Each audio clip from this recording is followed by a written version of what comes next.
તૈયાર થઈ જાઓ મુંબઈ છોડવા માટે. મુંબઈથી લાત પડે અને મુંબઈ છોડીને ગુજરાત ભેગા આવવું પડે એની માટે. કારણ જે યુપી અને બિહારના ને વગાડવાની વાત કરતું થઈ ગયું હોય ને, એણે જ ભૂતકાળની અંદરમાં, સાહેબ નામ આપવાની જરૂર નથી અને છતાંય તમને યાદ ન હોય તો કહી દઉં, રાજ ઠાકરેની વાત ચાલી રહી છે. એણે ભૂતકાળમાં ગુજરાતીઓ સાથે પણ એ પ્રકારનું વર્તન કર્યું છે, વર્તન કરાવી રહ્યો છે એ માણસ.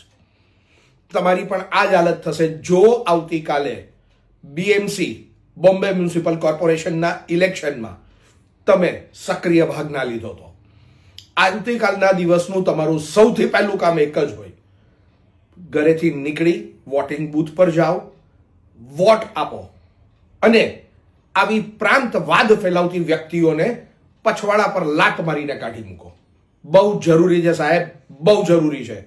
ગુજરાતીઓ માત્ર મુંબઈ ચલાવતા નથી, હવે દેખાડી દેવાનું છે કે મુંબઈની સરકાર પણ ગુજરાતીઓ નક્કી કરે છે. ગુજરાતીઓના લોહીમાં વેપાર છે, પણ ગુજરાતીઓના મનમાં ને દિલમાં તો સત્તા અને સરકાર બંને છે. આ દેશને આઝાદ કરવાનું કામ પણ એક ગુજરાતીએ કર્યું હતું અને આ દેશને વિકાસશીલ બનાવવાનું કામ પણ અત્યારે એક ગુજરાતી જ કરી રહ્યા છે.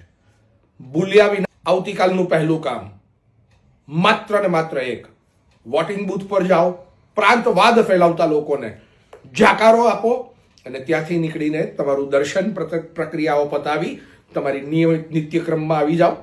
પણ આજે પહેલો થપ્પો પ્રાંતવાદના મોઢા પર થપ્પડ તરીકે. હું રશ્મિન શાહ, સાઇનિંગ ઓફ.